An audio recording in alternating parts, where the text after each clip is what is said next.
이 시간 루디아를 통한 교훈이라는 제목으로 박중모 목사님 나오셔서 말씀 전해 주실 때에 많은 은혜 받으시기 바랍니다.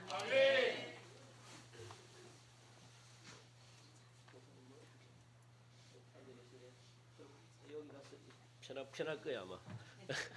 예, 여기보다는 여기가 편할 겁니다. 한 번씩 눈도 감을 수 있고. 맞아요? 예, 맞기는 맞죠. 뭐 순서가 성도님들이 왔다 갔다 하시니까 이게 인도 여러분들이 막 헷갈리죠.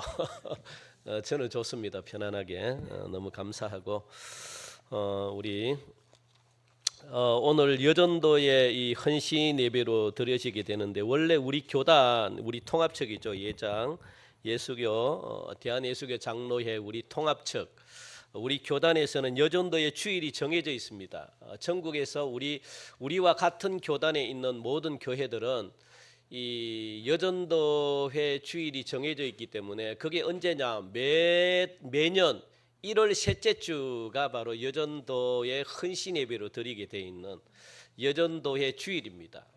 그리고 남선교회 주일도 있습니다.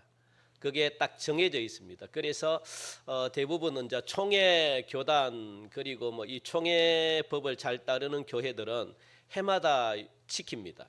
그리고 또 여전도회를 위해서 헌금도 하고 남성교회에 의해서 또 헌금 선교 헌금 작정도 하고 그런 시간들이 있습니다.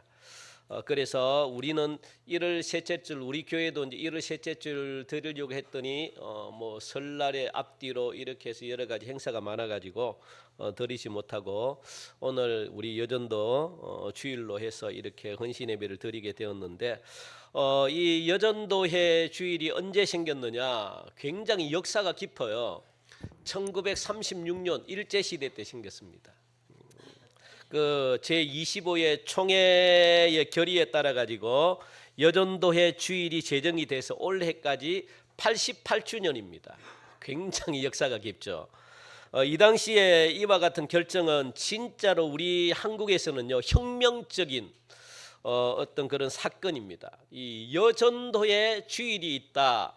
여전도의 여성을 인정한다는 겁니다. 이거는 한국 교회에서 진짜 한국 사회에서 개혁입니다. 개혁, 혁명입니다. 그 당시 한국 사회는요 얼마나 폐쇄된 사회입니까? 그리고 봉건주의 제도하에 있어가지고 이 남자를 존중하고 여자를 이 남존여비 사상이라고 여자를 무시하는. 그런 시대였거든요. 그런 시대에서 여성을 최초로 교회가 인정한다. 이래가지고 여성 주일로 그렇게 정한 것은 진짜 이 한국 교회가 뭔가 이렇게 사회를 이 국가를 개혁해 나가겠다 이런 의지가 있었기 때문에 그죠? 그러니까 그 당시 여인들은 이 사람으로서는 존경을 받지 못하는. 성경에도 그렇잖아요. 성경에도 이 여인들은 여자분들은 사람 숫자에 해당이 안 돼요. 아이들과 그리고 사람 숫자를 셀 때는 남자 이렇게 숫자를 세고 여성분들은 숫자에 안 들어갑니다. 너무 죄송한 말씀이죠. 이게 한국 교회도 똑같습니다. 한국 사회에도 우리가 지금도 그게 남아 있잖아요. 우리 옛날 어르신 남성분들은 이 가장 가부장적인 어떤 그게 있잖아요. 그래서 지금 있지만 요즘 젊은 세대들은 안 그렇지만 저도 포함해서 이 MZ라고 하는 세대들은요 요즘은 안 그렇습니다. 그런데 아직까지 우리가 연세 드신 어르신들을 보면은 아직도 남자는 우월하다 이런 어떤 이 사상들이 남아 있습니다. 그런데 이 당시는요 진짜 여러분들 이게 여인들이 얼마나 존중을 받지를 못한 시대였는지 얼마나 심각했으면 이런 속담이 있잖아요. 어떤 속담이 있습니까? 예? 여자가 한우프 보면 뭐요? 그렇지. 뭡니까? 암탉이 울면 집안이 망한다. 그러니까 여자들은 조용히 있으라는 겁니다. 여자들이 막 죄송합니다. 여자들이 막 그 가정에 죄송합니다. 막 설치고 이러면 집안이 뭐 한다고요? 망하니까 재수가 없다는 겁니다.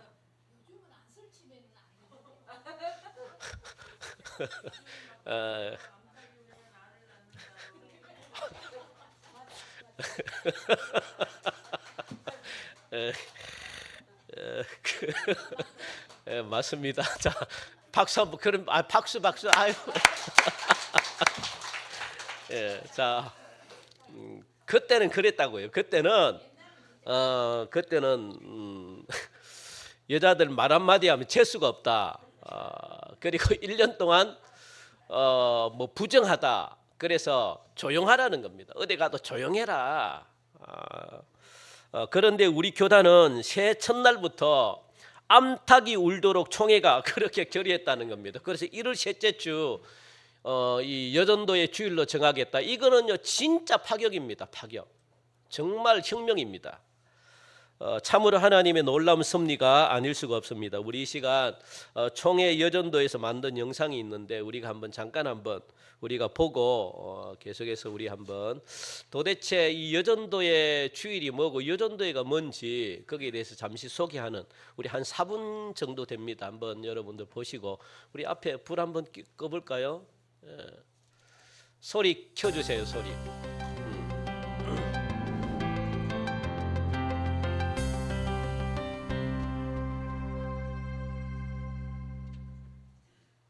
(1898년 2월) 마포사멸 목사에게 세례를 받은 널다리골 교회 여성 성도 신반석, 김정신, 이신행 등 63명의 작은 불꽃으로 시작된 여전도회. 30년 후 전국 곳곳에서 창립된 각 지방연합회가 연합하여 1928년 본교단 제17회 총회 승인을 받고 여전도회 전국연합회로 발족하게 되었습니다.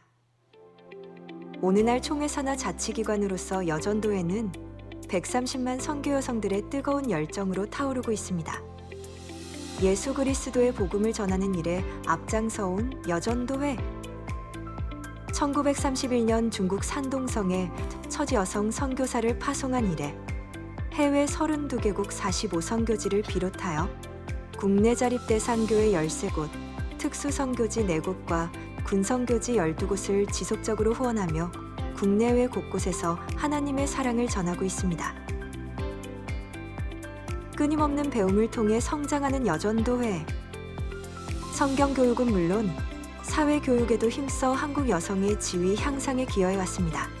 교회 안에서뿐만 아니라 절제운동, 물산장려운동, 폐창운동 등 다양한 사회운동에 앞장서며 사회적 리더십을 발휘하고 있습니다.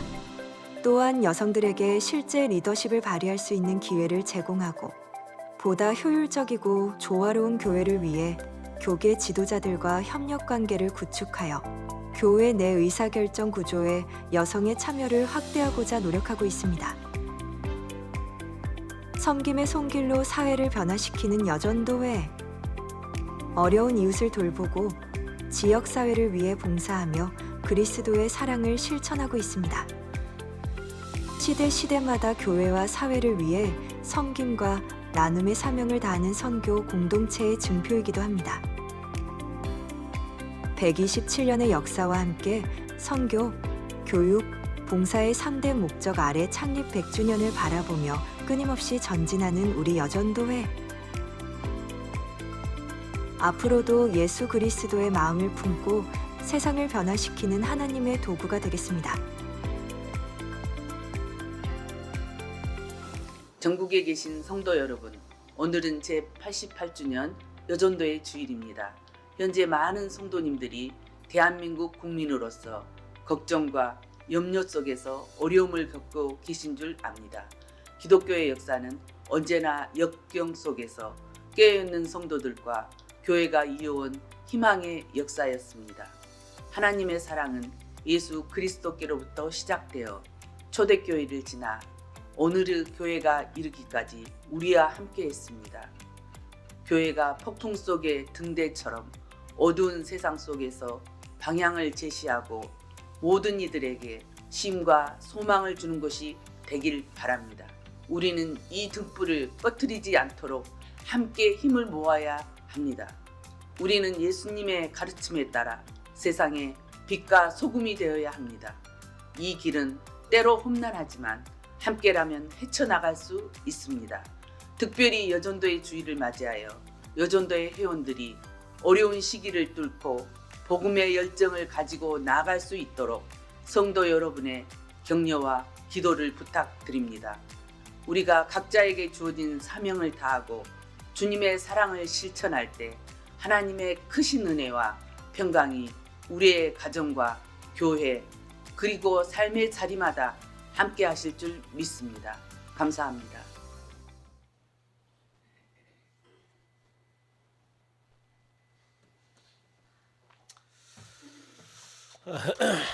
예, 이게 이 또 다른 영상을 봐야 되는데 여전도회가 여러분들 이게 굉장히 파워가 셉니다.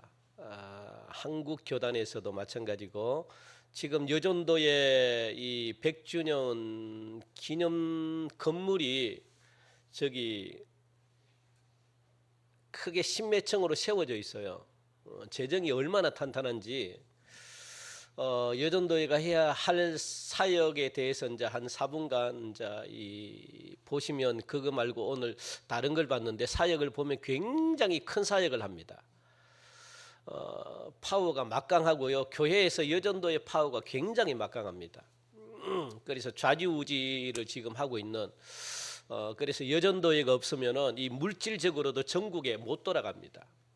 굉장히 재정이 엄청나게 그래서 여러분들 여전도에 저 어디야 그 시내 어디죠 종로 종로 5가입니까? 그쪽 가면 여전도의 건물이 십몇 층으로 굉장히 크게 써 있습니다.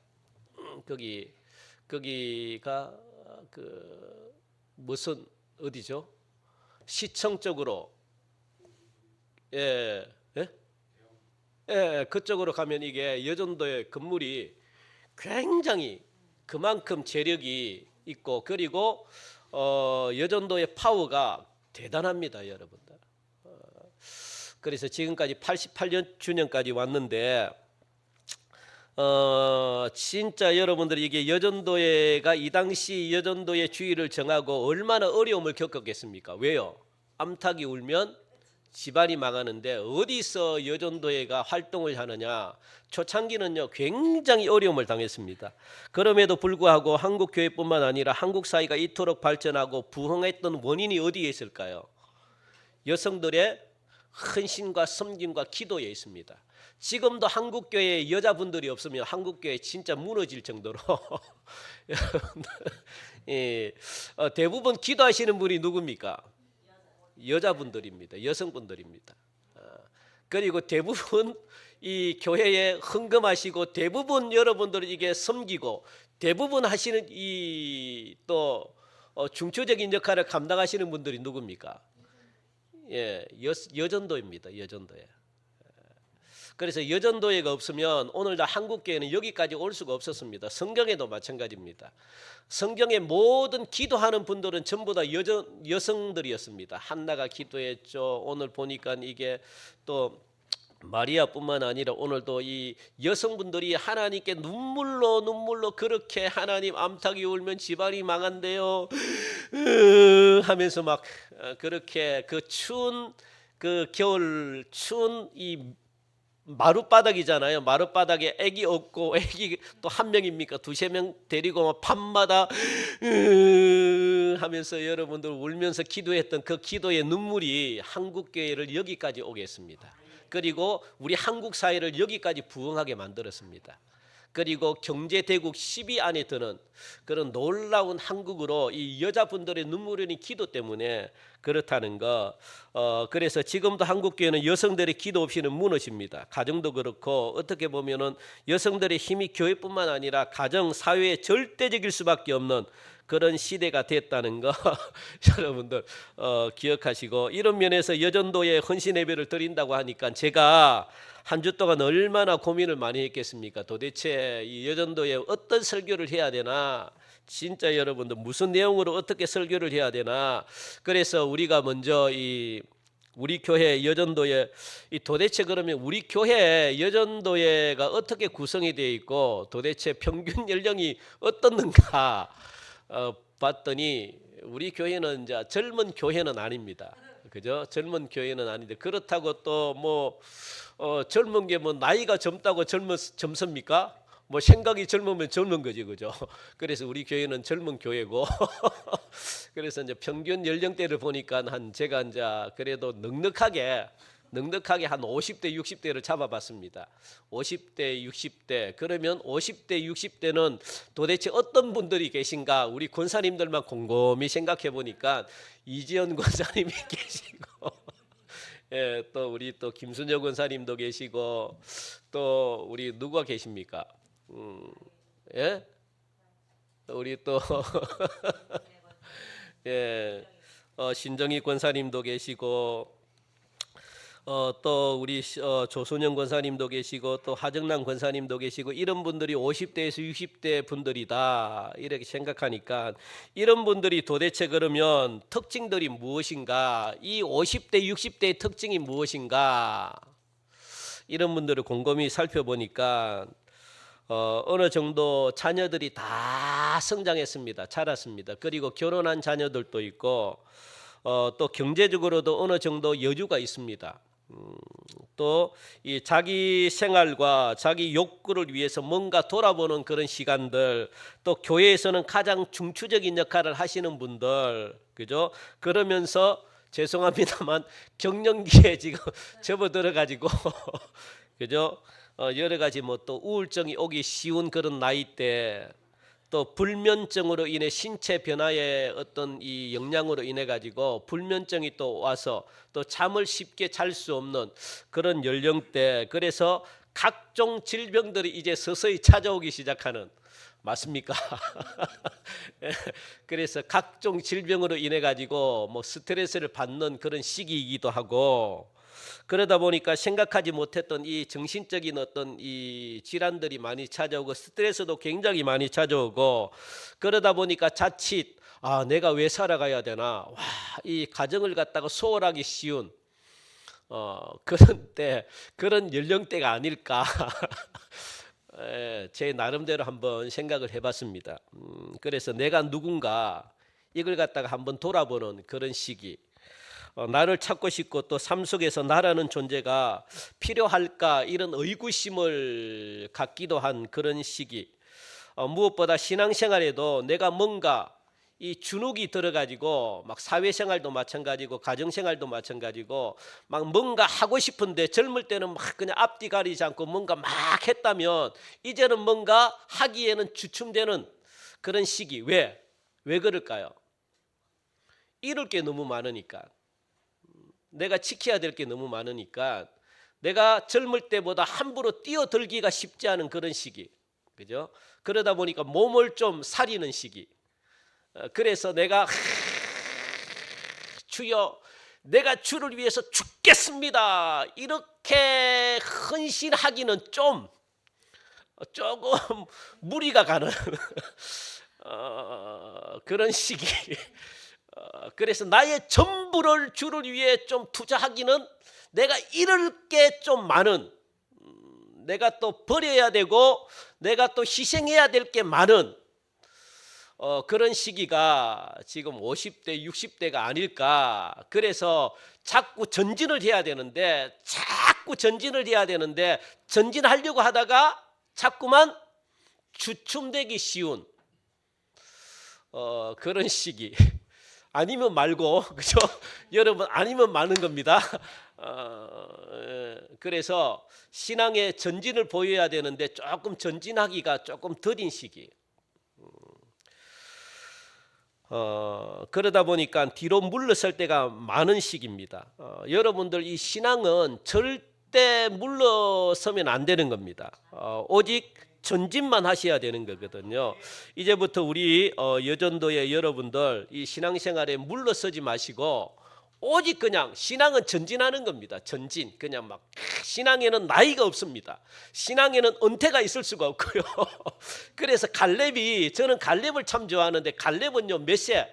85세 때 한 번도 이 점령되지 않았던 저 헤브론 산지를 갖다가 저 난곡불락 같은 저 산지를 하나님 나에게 달라고 그렇게 하나님께 이 여호수아에게 그렇게 이야기했습니다. 우리가 내가 저 산지를 점령하겠다. 85세 때 그렇게 했다고요. 그러니까 그 말대로 됐습니다. 그러니까 신앙은요, 앞만 보고 가는 거거든요. 그러다 보니까 우리가 이 나이 때 되면은 저는 잘 모르겠지만 이제 조금 주춤할 수 있는, 그래서 내가 지켜야 될 게 많다 생각하니까 내가 쉽게 나의 전부를 내놓고 하나님께 뛰어들지 못하는 그런 시기가 아닐까 이렇게 생각을 해봤습니다. 오늘 본문은 루아디아라는 이 여인이 나옵니다. 도대체 루아디아가 몇 살일까? 아무리 찾아봐도 이 나이를 잘 모르겠어요. 이게 뭐 어떤 사람들은 사도 바울과 결혼했다, 뭐 신학자들은 이야기를 하는데 택도 없는 소리고요. 그러니까 이게 한 30, 40대, 50대가 아닐까 이 정도 추측하는데, 그죠? 그 당시 루디아는 상류 계급에 속하는 부유한 여인으로 상인 귀족입니다. 장사하고 사업가입니다. 사업가. 루디아는 기독교인이 되기 전에 이 하나님을 공경하는 유대 교인이었다는 것 여러분들 기억하시기 바랍니다. 그래서 사도 바울은 이제 1차 전도를 마치고 2차 전도 여행을 떠날 때 또 아시아로 가기를 원했습니다. 1차 전도 때 아시아를 했으니까 또 2차 전도 때도 내가 아시아를 가겠다 이래가지고 아시아를 가려고 준비를 하고 있는데 꿈에 누가 나타났습니까? 마게도냐 사람이 뭔가 이렇게 막 손짓을 해. 보니까 아시아로 자기는 가고 싶은데 자꾸 자기에게로 오라고 막 이렇게 손짓을 하는 겁니다. 그래서 이 하나님의 마음은 여러분들 어디에 있느냐 하면 꼭 기억하시기 바랍니다. 하나님의 마음은 복음을 한 번도 듣지 못한 곳에 하나님의 마음이 있습니다. 그러니까 아시아는 한 번 복음을 전했기 때문에 그곳에 갈 필요는 없고, 이제 복음을 한 번도 듣지 못했던 어디로 하나님이 보내시는 겁니까? 유럽을 보내십니다. 유럽. 복음을 한 번도 듣지 못한 곳에, 못 들어본 곳에 사람 속에 있었다는 겁니다. 그래서 여러분들 이 마게도냐로 하나님이 보내시는 겁니다. 왜? 마게도냐 사람이 자꾸만 손짓을 하니까. 그러니까 이게 하나님은 어디에? 복음을 한 번도 듣지 못한 곳에 하나님의 마음이 있으니까 우리의 마음도 어디에 가 있어야 될까요? 복음을 한 번도 듣지 못한 곳에 가 있어야 됩니다. 그러니까 하나님이 가 있는 곳에 우리의 마음도 가 있어야 되는데, 그래서 사도 바울은요, 자기 뜻을 내려놓고 어떻게 해요? 하나님이 가라고 하는 이 마게도냐, 그러니까 이게 이 유럽의 첫 시작인데 이 마게도냐로 하나님이 보내시는 것을 볼 수가 있습니다.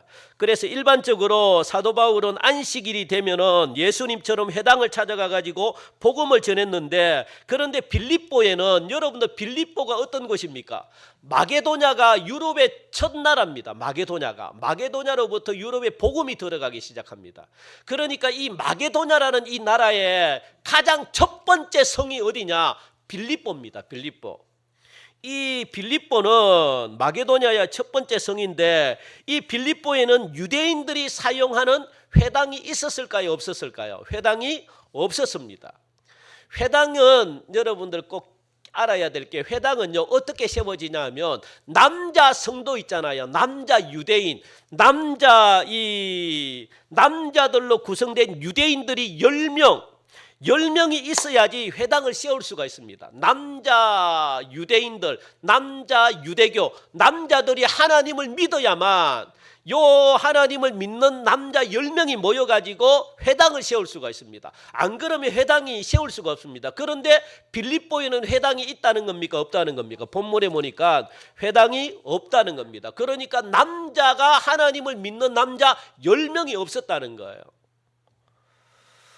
그러다 보니까 이 사도 바울은 습관적으로 안식일이 되면 회당에 가가지고 이 복음을 전하게 됐는데, 회당이 없으니까, 회당이 없는 곳에는요 이 유대인들이 어떻게 그러면 안식일 날 예배를 드리느냐? 회당이 없으면 자기들끼리 모여가지고 강가나 바닷가나 요런데, 원래 유대인들의 습관이 뭐냐? 이 강가나 바다 근처에 이 기도 장소를 항상 마련합니다. 회당이 없는 곳에는. 그게 유대인들의 습관이거든요. 그래서 유대인들은 어떻게 해요? 이 강가나 바닷가 근처에 기도 장소를 정하고 그곳에서 기도를 하고 있고 예배를 드리고 있는데 이 사도 바울이 그곳에 찾아갔다는 겁니다. 찾아가 가지고 기도할 수 있는 장소가 없느냐라고 첫 번째로 물어본 여인이 누굽니까? 예? 루디아입니다. 루디아. 그래서 사도 바울이 회당은 없으니까 기도할 수 있는 기도처가 있는가 해서 강가에 가서 여인들에게 물어봤는데 그때 사도 바울이 루디아를 만납니다. 그리고 사도 바울로부터 루디아가 복음을 듣게 돼요. 루디아는 이때 예수님을 구주로 영접했다는 겁니다. 그러니까 구주로 영접하기 전에는 루디아가 하나님만 섬겼던 유대교입니다. 유대교. 여러분들 하나님을 섬기는 것과 예수님을 믿는 것은 달라요. 유대교인들은 지금 이스라엘 있죠. 이스라엘은 하나님을 섬깁니다. 하나님을 믿어요. 그런데 예수님을 믿지 않아요. 그래서 구원이 없습니다. 유대교에. 이슬람도 하나님을 섬깁니다. 이슬람이나 유대교는 다 똑같은 하나님을 섬깁니다. 그런데 이제 이슬람은 자기의 하나님이죠. 자기의 하나님. 자기만의 하나님. 그러니까 이스라엘이 믿는 하나님과 이 이슬람이 믿는 하나님은 달라요. 같은 하나님인데 그 내용물이 다릅니다. 그런데 예수님을 안 믿어요. 이슬람도 알라가 하나님입니다. 하나님. 이스라엘이 믿는 그 하나님을 자기들이 믿는다고요. 그런데 그게 이제 자기들만이 만든 하나님이라서 그렇죠.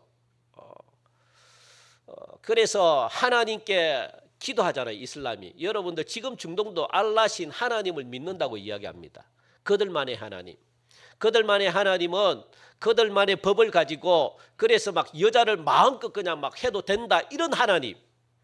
그러니까 우리가 아는 하나님과 완전 다르죠. 그 이슬람도 마찬가지고 그 전까지 루디아는 하나님을 믿은 유대인이었다는 겁니다. 유대교인이었다는 겁니다. 하나님을 잘 섬기고 하나님을 공격했던 사람이었는데 이 사도 바울을 만나가지고 누구를 영접하게 됐다는 거예요? 예수님의 복음을 들었다는 겁니다. 예수님을 구주로 영접했다는 겁니다. 그래서 기독교인이 된 거죠. 그래서 사도 바울이 전도한 사람 중에서 유럽 선교의 가장 첫 열매, 첫 번째 유럽에서 첫 번째 그리스도인이 누굴까요? 루디아입니다. 루디아. 이 루디아가 가장 먼저 기독교인이 됐습니다. 그래서 유럽의 첫 선교의 첫 열매가 누구냐? 최초의 기독교인이 된 이 여인이 누구냐? 사람이 누구냐? 루디아입니다. 여기서 전도는, 여기서 선교는 꼭 여러분들 기억하시기 바랍니다. 하나님이 하시는 거거든요. 선교나 전도의 주체는 하나님이시고 성령님이십니다. 성령님이 전도의 주인이고 성령님이 선교의 주체십니다. 그러니까 우리의 힘으로 전도하는 게 아니에요, 여러분들. 그래서 열매도 마찬가지고 내가 막 그냥 했다고 해가지고 저것이 막 열매 맺어가지고 내가 저 사람을 데리고 와야 된다 이런 생각을 여러분들이 버리셔야 돼요. 누굽니까? 하나님입니다. 하나님이 열매를 맺게도 하시고 하나님이 열매를 맺지 않게 하시고 그러니까 하나님의 뜻에 달려 있습니다. 그런데 우리는요 전도를 하고 우리는 막 선교를 하면 어떤 마음을 갖습니까? 그 사람을 교회로 데리고 와야 된다는 생각을 가지고 그래서 전도자가 쉽게 낙심합니다. 시험에 듭니다. 전도를 하고 시험에 듭니다. 저는 그걸 굉장히 많이 봤거든요. 왜냐하면 제가 여러분들 이게 전도부 담당 목사로 제가 부목사 맨날 부목사로 제가 가면은 전도 때문에 제가 이 교회에 청빙을 받습니다. 전도 담당. 저는 전도 담당으로 갑니다. 그러니까 제가 전도부를 맡죠. 각 교회마다. 그래서 저는 이제 전도만 합니다. 전도만. 같이. 그러다 보면 가장 먼저 실망을 가장 많이 하는 사람들이 어떤 분들이냐면 전도를 가장 열심히 하는 분들. 그분들은 마음이 너무 급해가지고 그냥 전도를 하면 데리고 와야 된다는 생각, 데리고 오는 데까지 전도라고 생각합니다. 여러분 그거 아닙니다. 여러분들. 그 마음을 제가 바꾸는데 한 8년 정도 걸렸습니다. 전도 대원들의 마음을 바꾸는데 안 바뀌어요. 그러니까 자기들끼리 싸워. 자기들끼리 서로 데려가겠다고.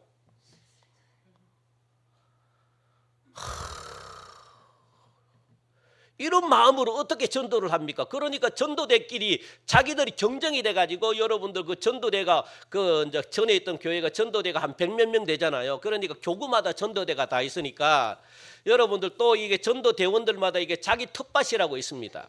그 아파트는 건들면 안 됩니다.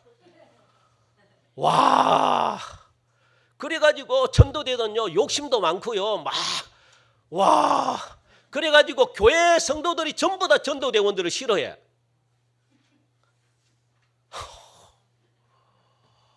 와, 왜 그럴까요? 전도는 열심히 하는데 이 전도의 결과물을 자기가 봐야 된대. 그러니까요 자기 마음대로 전도가 안 되니까 화가 나 있는 겁니다. 시험에 드는 겁니다. 그래서 갈라진 너무 많아요. 그래 전도대원들이 전부 다 적이 돼 있습니다. 그래가지고 제가 부임해가지고 제가 다시 그거 세팅한다고 얼마나 힘들었겠습니까? 전도는 그런 게 아니다.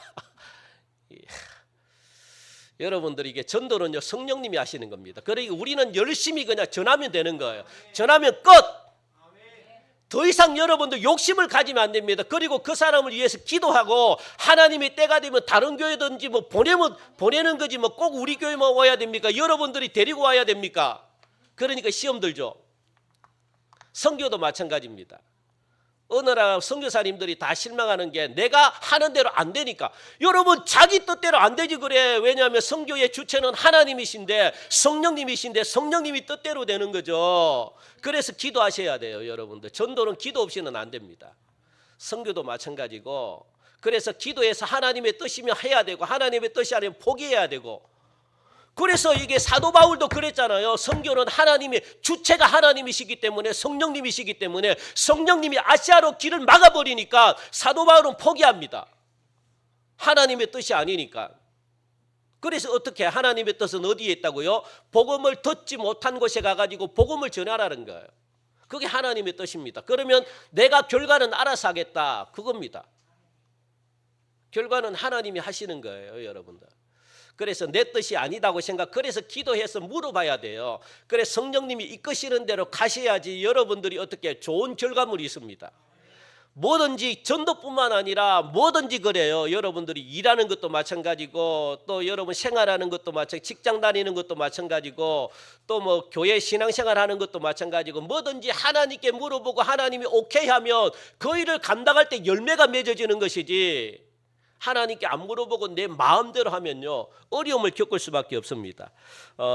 그래서 오늘 여러분들 여전도의 헌신 예배를 통해서 예수님을 영접해드린 이 루디아의 생애가 여러분들에게 어떤 교훈을 주는지 한번 알아보고 그걸 마치도록 하겠습니다. 제가 오늘은 말씀을 풀고 이러지는 않겠습니다. 첫 번째 루디아를 통해서 우리가 얻어야 될 교훈이 뭔가. 첫 번째 우리 화면을 보면은 뭡니까? 루디아 생애를 통한 교훈. 첫째, 시작. 루디아는 부유한 삶 속에서 하나님을 공경했습니다. 아멘. 이게 굉장히 중요합니다. 우리가 어떤 사람들은 가난하고 어려울 때 신앙생활을 잘하다가 좀 형편이 나아지면 여러분들 하나님을 등지는 경우가 굉장히 많습니다. 그래서 부유한 가정들을 신방을 가잖아요. 어려움 없는 가정들을 신방을 가면 아쉬운 게 없습니다. 그분들은. 그래서 저는요 그게 제일 힘들어요. 아쉬움이 없는 가정에 가면 해줄 말이 없습니다. 해줄 기도가 안 나와요. 그리고 기도 제목이 뭐가 있습니까 하면 별로 없대요. 그냥 우리 교회를 말하는 게 아니라 전에 있던 교회는 1년 360을 신방 목회입니다. 신방. 1월 달에는 마을장이라고 있습니다. 마을장이 뭐냐? 이 교구가 여러분들이 이게 자기가 맡고 있는 교구가 있습니다. 교구가 한 교구에 한 60개 정도 목장이 있습니다. 우리말로 말하면 이 구역이죠, 구역. 그러니까 한 60개 정도가 있고 이게 7교구가 있으니까 그러니까 여러분들 한 교구마다 한 교구마다 한 60개 목장이라고 한 교구마다 한 700, 800 가정입니다. 한 교구에. 그러니까 이게 7교구, 7교구까지 있으니까 이게 그러니까 이제 출석 교인이 그때 한 4,000명. 그러니까 이게 등록 교인 치면 10,000명 넘어갑니다. 그러니까 거기에 전체 전체를 관리하는 이게 권사님이 한 분 계십니다. 그분이 마을장인데, 그러니까 이 마을장이 현재 한 교구에 한 4-5명 정도가 됩니다. 그러면 그분들을 1월 달에는 신방을 가고, 그리고 2월 달에는 리더들이 있잖아요. 리더들 신방을 가고, 3월 달부터는 이제 목장, 각 가정마다 목장 신방 가면요, 한 6월 달까지 갑니다. 그래서 하루에 한 10가정 정도를 가요. 왜냐하면 그거는 많으니까. 그래서 이게 1년 360일, 그리고 가을에는 이 목장 전체가 모여가지고 신방을 합니다. 기도 제목을 다 내놓고. 1년 360일 신방입니다. 그리고 또 아픈 분들이 얼마나 많습니까? 병원에 신방 가야 되죠. 또 여러분들 이게 또 돌아가시는 분들이 얼마나 많습니까? 일주일에 한 그 교구에 한 3-4가정은 돌아갑니다. 그러면 그게 신방 가야 되죠. 또 결혼하시는 분들 또 토요일마다 가야 되죠. 정신없습니다. 신방만 해도 막 정신없습니다. 부목사님들이. 그리고 그것뿐만 아니라 자기가 맡은 부서 있잖아요. 부서. 뭐 봉사무며 봉사부에 또 일이 얼마나 많거든요. 굉장히 많거든요. 그러면 거기에 대해서 뭐 다 일을 계획해가지고 다 자기가 행사 만들어가지고 뭐 현수막도 만들고 또 뭐 해가지고 다 하니까 이게 진짜 일이 바쁘죠. 그래서 여러분들이 이게 신앙생활 좀 하다가 이게 좀 나아진 가정들은요, 이 하나님을 그렇게 잘 믿지를 않아요. 그런데 루디아는 굉장한 부자였습니다. 물질 생활에서 어려움도 조금도 아쉬울 것이 없는 그런 행복한 여인임에도 불구하고 그는 하나님을 공경하며 하나님을 섬겼다라고 그렇게 성경 말씀은 말하고 있거든요. 여러분들 사도 바울의 1차적인 전도 대상자는 바로 하나님을 경외하는 자들, 그러니까 유대인들이었거든요. 그런데 하나님을 섬긴다는 것은 율법에 따라서 삶을 살아간다는 거거든요. 율법을 지킨다는 거거든요. 그런데 예수님을 믿지는 않는 겁니다. 하나님을 섬기는 것과 예수님을 믿는 것은 별도입니다. 그래서 아직 이 루디아는 개종하기 전의 여자입니다. 아직 예수님을 믿기 전의 여자였지만 그래도 자기가 부자가 됐음에도 불구하고 생활을 편리하게 할 수 있음에도 불구하고 하나님을 잘 섬겼다는 겁니다. 하나님을 잘 믿었다는 겁니다. 늘 한결같이 하나님을 잘 섬기는 그런 여인이었다. 아실 게 없는데 그래서 여러분들 한국은 전도하기가 힘든 나라가 됐습니다. 한국은 더 이상 복음을 받아들이지 않아요. 왜? 이 GDP가 이제 10,000불 이상이 올라가면요, 복음을 잘 안 받아들입니다. 편하기 때문에. 가난한 시절에는 우리가 하나님을 찾고 막 하지만 이제는 뭔가, 왜냐하면 여러분들이 이게 즐길 게 너무 많기 때문에 하나님을 잘 안 찾아요. 그리고 하나님 대신에 누구를 잘 찾을까요? 돈 많은 사람들은. 그래서 복음화가 안 되거든요. 누구? 이거 여러분들 우리가 세상을 읽을 수 있는 눈을 가져야 되는데 무당을 많이 찾습니다. 여러분들 정말입니다. 왜요? 무당은 보고 듣고 하기 때문에. 그래서 지금 이 현대인들은요, 하나님을 찾기보다는 누구를 찾을까요? 무당에게 찾아갑니다. 왜? 무당은 보고 맞추기 때문에, 가르쳐주기 때문에. 아시겠습니까? 이거 굉장히 심각합니다. 그래서 교회 다니는 사람도 무당을 많이 찾아갑니다. 묻습니다. 왜? 대답해 주니까. 그러면 우리가 그들을 전도하려고 그러면 무당보다 더 강력한 하나님의 음성을 여러분들이 들으셔야 돼요. 이게 안 되면 전도가 안 됩니다. 요즘 돈 많은 사람들, 요즘 편안한 사람들 전부 다 무당 찾아갑니다. 이거는 여러분들 시대의 눈을 여러분들이 읽어야, 시대를 읽어야 돼요. 우리가 편안하면 하나님을 안 찾고, 왜? 즐길 게 너무 많으니까. 그러니까 한국에는 복음화가 시키기가 힘듭니다. 그들이 배가 불러가지고 하나님을 안 찾아요. 교만해가지고. 그러니까 우리가 어디 나갑니까? 선교를 나가는 겁니다. 아무리 복음을 전해도 그들이 안 듣습니다. 그리고 그들은 누구의 말을 들을까요? 무당을 찾아가가지고 무당이 직접 해주는 말을 듣길 원합니다. 그러니까 우리가 복음을 아무리 해도 여러분들 복음의 소리를 듣겠습니까? 여러분들이 복음의 소리를 듣게 하려면 어떻게 해야 됩니까? 무당보다 더 확실하게 더 강력한 그런 능력을 여러분들이 받으셔야 돼요. 그래서 그들에게 직접 하나님이 말씀하시는 음성을 그들에게 들려줘야 됩니다. 그러니까 여러분들이 은사가 필요하고 능력이 필요한 겁니다. 안 그러면 복음이 안 들어가요. 왜 맨날 우리 한국에도 복음을 전할 곳이 많은데 왜 맨날 외국에 나갑니까? 이거는 여러분 이런 소리 하면 안 됩니다. 이제 더 이상 배부르기 때문에 그들이 교만해서 안 듣습니다. 그리고 우리의 복음을 듣니 누구에게 찾아간다고요? 무당들에게 찾아갑니다.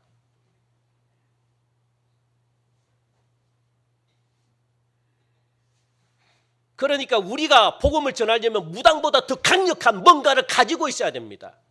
안 그러면 저들이 안 들어요. 사랑하는 성도 여러분, 우리는 가난할 때는 더 말할 나위 없이 부유할 때도 여러분들 기독교인으로서 체벌이 된다 해도 루디아와 같이 하나님을 공경하며 복 있는 사람으로 여러분들이 살아들어야 됩니다. 복을 주시더라도 하나님을 떠나면 안 됩니다. 그래야지 계속 복을 주신다는 걸 여러분들 기억하시고 우리 하나님은 어떤 재산이나 신분보다 더 크신 하나님이라는 사실을 여러분들 꼭 기억하시고 그게 이 루디아를 통해서 첫 번째 주는 교훈입니다. 교훈. 그리고 두 번째 교훈은 뭡니까? 제가 시간이 없어서 쭉 읽어갑니다. 두 번째 교훈은 시작. 루디아는 일상생활을 충실히 하면서 하나님을 공경했습니다. 루디아는요 자주색 옷감 장사를 하는 여인이 있거든요. 자주 장사라는 것은 뭐냐? 이 자주 물감을 들인 이 모직 옷감을 판다는 건데 이 루디아의 고향은 염색 공장이 있는 곳이었거든요. 그러니까 이 자주빛 물감은 조개 종류 중에 한 뿔고동 있죠. 고동인데 이 뿔고동이라고 굉장히 이 귀합니다. 그러니까 뿔고동 속에서 한 방울씩 떨어지는 채취를 갖다가 한 방울씩 떨어지니까 얼마나 비싸겠습니까? 이거는 아무나에게 로마인들이나 아니면은 이 왕족 있죠. 왕족들에게만 파는 옷입니다. 그 굉장히 고가입니다. 고가. 요즘 말하면은 제가 어떻게 이름을 모르겠네. 저는 맨날 요즘 말하면은 뭐가 있을까요? 샤넬 같은 거. 그렇죠. 또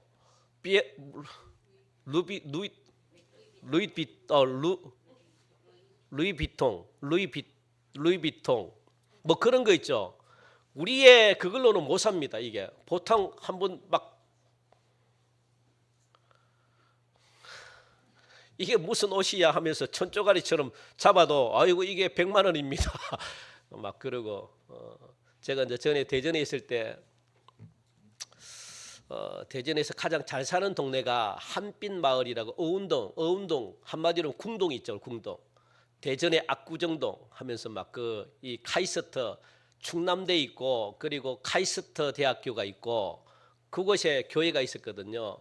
그러니까 그곳에서 이제 대전에서 가장 비싼 아파트가 한빛 아파트입니다. 우리 교회가 바로 한빛 아파트. 옛날에 제가 다녔던 게 한빛 아파트. 거기에 교수님들이 거기가 이제 96년대인가 그랬는데 97년대인가. 그러니까 제가 이제 처음에 그 한빛 아파트 이제 어느 집사님이 밥 먹으러 오라고 갔더니만 그때 40평인가 50평인가 와 그리고 집에 TV가 막 좀 처음 갔거든요. 그래가지고 이제 그분들을 보통 성도들이 이야기하는 게 어떤 이야기를 하는지 아십니까? 그래서 시험 들고 성도들이 나가는 경우들이 많습니다. 뭐냐면 옷 이야기를 합니다. 나는 누가 내 아들이 옷을 사줬는데 이 옷이 그 당시에 여러분도 이게 100만 원. 그러니까 이게 오셔가지고 돈이 없는 분들이 오셔가지고 그 소리 들으니까 이게 막 안 맞는 겁니다. 전부 다 연구단지에서 일하시는 분들, 박사들 그리고 또 막 이 사장들 전부 다 또 벤처 기업 많이 계셨거든요. 그분들 돈 쓰는 씀씀이가 다릅니다, 여러분들. 달라요. 이 100만 원 있잖아요. 100만 원. 이거는 용돈입니다. 용돈.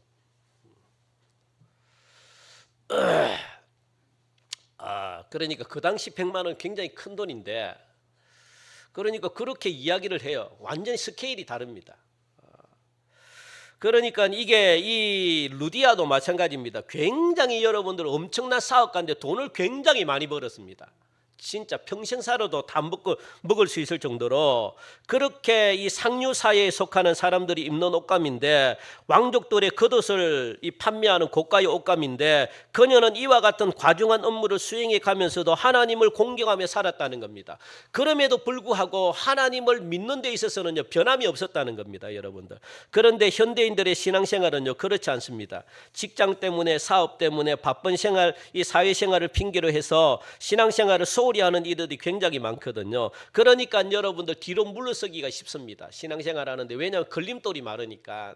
내가 사회생활 하는데 교회에 막 투자하면 내가 사회에서 뭔가 이렇게 이 불이익을 볼 것 같고, 그러다 보니까 이 교회 생활이 점점, 그리고 내가 또 이 직장 생활에 뭔가 성진을 해야 되는데 이 교회가 걸림돌이 됩니다. 그러니까 교회에서는 적당히 신앙생활을 하려고 합니다. 이거 반대입니다, 반대. 하나님이 우리를 붙들어줬기 때문에 성질이 되고, 하나님이 붙들어줬기 때문에 물질의 축복을 하나님이 주시는 건데, 자꾸만 여러분들 인간관계를 맺습니다. 인간이 준다고 생각합니다. 안 그렇습니다, 여러분들.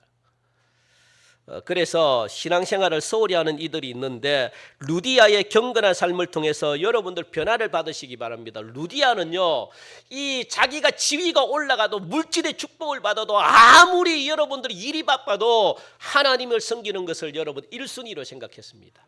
변하지 않았습니다. 그리고 세 번째, 우리 한번 봅시다. 세 번째, 이 루디아를 통해서 주시는 교훈이 뭔가. 시작. 루디아는 온 지방과 더불어 하나님을 공경했습니다. 루디아는요 자기 집을 개척교회로 줬거든요. 그러니까 그때는 교회가 없었습니다. 그러니까 루디아가 집이 너무 크니까 이 집을 갖다가 사도 바울에게 내줬습니다. 선교의 전초 기주로 사용해라, 그래 교회로 사용해라. 루디아는 내줬습니다. 그리고 그의 자기가 있는 모든 물품을 다 사용해라. 그리고 자기 돈까지도 마음껏 사용해라. 다 내줬습니다, 루디아는. 멋지지 않습니까? 예? 막 예, 돈이 있어서 그런 게 아닙니다, 여러분들. 부자라서 여러분 그런 게 아닙니다. 마음입니다, 마음. 아무리 부자도 여러분들 못해요. 마음이 없으면 못합니다. 그러니까 하나님을 사랑하는 마음이 루디아에게는 있었다는 거예요. 왜? 자기가 구원받았으니까, 자기가 예수님을 만나서 예수님을 만나고 보니까 너무 좋은 겁니다. 그러니까 자기 집을 내놓고, 그래서 온 집안으로 자기만 세례를 받은 것이 아니라 온 집안의 하인들까지도, 자녀들까지도, 온 집안의 사람들을 다 세례받게 했다는 거. 여러분들 현대 그리스도인들 중에는요 자기 혼자만 믿으면 되지 뭘 자꾸 가족과 함께 다니는가, 이렇게 생각하시는 분들이 있습니다. 큰일 납니다, 여러분들. 하나님이 가장 먼저 책임을 누구에게 물을까요? 가족들에게 묻습니다. 너는 왜 같이 신앙생활하면서 너는 왜 나를 믿으면서 너는 왜 네 가족에게 복음을 안 전하니? 가족들에게 가장 묻습니다. 그리고 가족들이 지옥 들어가면요 여러분들 그만큼 아픈 게 없습니까? 가족을 내두고 다른 사람을 전도하다니 될 말입니까? 다른 사람은 불쌍하고 내 가족은 안 불쌍합니까? 그러니까 이거 생각하니까 루디아가 가장 먼저 가족을 전도했습니다. 가족을 세례받으라, 막 강제적으로 싸우면서, 다른 것으로는 싸우지 말아야 되는데 여러분 그것으로는요 뒤로 물러서면 안 됩니다. 가족 구원하는 일에 있어서는. 하나님 내 가족 구원하기 위해서는 지혜를 주십시오 해서 여러분들 그렇다고 막 싸우라는 게 아니고 지혜를 달라고 해가지고 여러분들 포기하지 말고, 에이 내 남편은 절대 안 믿어, 이렇게 포기하면 어떻게 합니까? 그러면서 남을 전도 안 돼. 남도 여러분들 어떻게 남도 안 믿는데 그러면 남도 포기해야 되는데, 그러니까 그렇게 하지 말고, 내 남편은, 내 아내는 절대 안 변할 거야, 그렇게 하지 말고요. 내 자녀는 절대 안 믿을 거야. 여러분들 그러면 마음이 편합니까? 나만 구원받고 나만 그 하나님의 나라 가면은 그게 편합니까? 그래 루디아는 안 그랬다고요. 그러니까 여러분들 이게 남편과 상관없이, 자식들과 상관없이 신앙생활하는 사람들이 많이 있었다는 거. 우리는 루디아가 처음부터 온 가족이 함께 크리스찬이 되었음을 여러분들 축하하면서 그를 통해 올바른 영적 생활을 여러분들이 하셔야 돼요. 루디아의 가정은요 유럽 최초의 교회가 됐습니다. 자랑스러운 가문이 아닐 수가 없습니다. 우리도 루디아와 같은 신앙생활을 하도록 여러분들이 하셔야 돼요. 그래서 우리 교회와 한국교회 나아가서는 아시아 교회의 초석이 되는 그런 가문을 여러분들이 만들어 가시기 바랍니다. 이게 진짜로 중요합니다. 그래서 마음껏 그냥 우리 가정 내어줄 테니까 마음껏 쓰시고 마음껏 사용하시고 마음껏 복음 전하는데 우리 가정을 사용해 달라고 이렇게 여러분들 하셔야 됩니다. 이게 복이 있는 가정입니다. 그리고 네 번째 우리 한번 볼게요. 네 번째 루디아를 통해 가지고 어떤 교훈을 시작. 루디아는 주의 종을 잘 섬겼습니다. 그렇습니다. 예수를 믿고 구원의 확신을 갖게 된 루디아는 우리 15절 오늘 본문 15절 말씀 보니까 15절 한번 읽어봅시다. 15절 시작. 그와 그 집이 다 세례를 받고 우리에게 청하여 이르되 만일 나를 주 믿는 자로 알거든 아멘. 여기서 이제 내 집에 들어와서 내 집도 교회로 만들고 내 집에 있는 모든 것들을 사용해라. 내가 다 내놓겠다. 그렇게 지금 말하고 있거든요. 그러니까 루디아가 주의 종을 자기 집에 모셔놓고 진정한 이 크리스찬의 자세를 가지고 주의 종을 섬겼음을 알 수 있습니다. 여러분들 이게 주의 종을 섬기라고 해가지고 뭐 물질 주고 돈 많이 주고 그걸 이야기하는 게 아닙니다. 여러분들. 그러니까 아유 주의 종은 사람인데 무슨 사람을 섬기나 이렇게 생각하면 곤란합니다. 여러분들 주의 종들에게 잘하셔야 됩니다. 정말 잘하셔야 됩니다. 잘하셔야 된다고 해서 뭐 주의 종을 갖다가 마치 그냥 하나님처럼 섬기라는 것이 아니라 그리고 주의 종들에게 뭐 물질 바치고 뭐 그러라는 것이 아니라 여러분들 하나님은 주의 종을 통해서 역사합니다.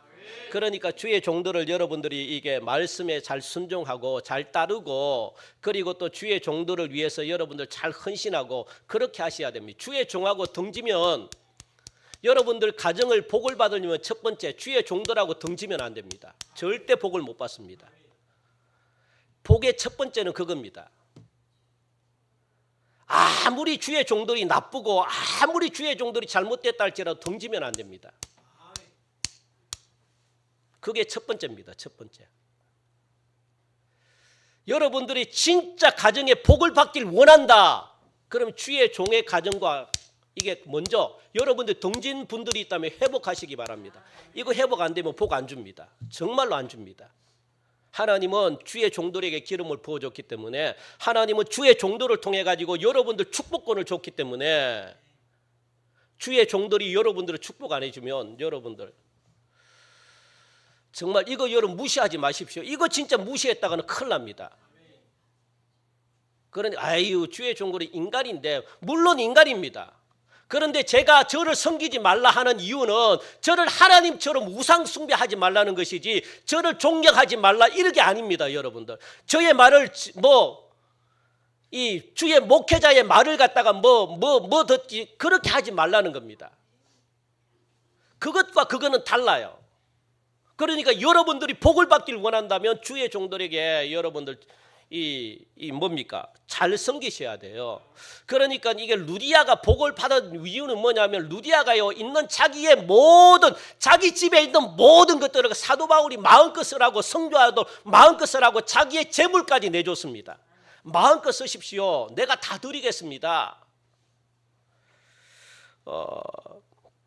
그래서 빌립보 사회는 여성 중심 사회고 어머니 중심 사회였다는 것. 그러므로 여성들이 사업도 하고 경제권도 가지고 있고 집도 마음대로 빌려주기도 하고 가정교회를 세우기도 할 수가 있었지만 그래서 루디아는 이런 사회 속에서 있는 정성을 다해가지고 주의 종들을 섬길 수가 있었지만 오늘날 한국교회는 그렇지가 않습니다. 우리 예전에 한국교회는요, 우리 한국교회 초대교회 있잖아요. 1930년대, 40년대, 50년대는 이 유대 이스라엘 사회처럼 그렇지 않은 여성 중심의 사회가 아니었기 때문에 하나님의 종을 섬기려고 해도 섬길 게 없었습니다. 왜? 여성 중심의 사회가 아니니까. 여성을 인정하지 않으니까 자기가 돈을 가지고 있지 않으니까 자기가 가지고 있는 게 아무것도 없으니까 그러니까 주의 종들을 섬기고 싶어도 섬길 수가 없었습니다. 그러다 보니까 성도들이 교회에서 무엇을 했습니까? 한 사람씩 쌀을 모으기 시작했습니다. 그래서 무슨 운동이 일어났습니까? 성미가 있었습니다. 성미.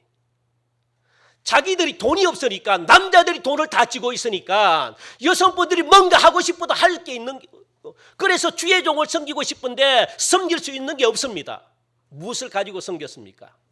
집에 있는 쌀을 가지고 저희들도 교회 목사님 그 시골에 드렸습니다. 이 헌금 있죠, 헌금 성미 있죠. 그게 계속 매주마다, 그리고 농사를 짓기 때문에 한 가마씩 그냥 드리고 막 했습니다. 그리고 양파도 막 드리고 막 했습니다. 왜? 드릴 게 없으니까.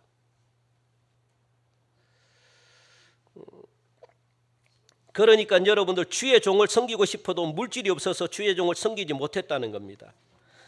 그러니까 식구들의 밥을 지을 때마다 식구별로 성미를 떠가지고 그것으로 하나님께 바쳐가지고 주의 종을 섬겼다는 겁니다. 우리도 주의 종을 잘 섬기는 교회가 돼야 됩니다. 진짜 교회는요, 주의 종을 잘 섬기는 교회가 복을 받습니다. 아이고 목사님 또 목사님 보고 잘 섬기라고 뭐. 여러분들 저 때문에 잘 섬기는 게 여러분들 복을 받으라고 잘 섬기라는 겁니다. 복을. 그렇다고 목사님 아유 뭐 차 한 대 사줄게요 뭐 돈, 저는 싫습니다. 여러분들 저는 뭐 해도 싫고요. 뭐 그 아유 목사님 또 저를 설교하는데 또 목사님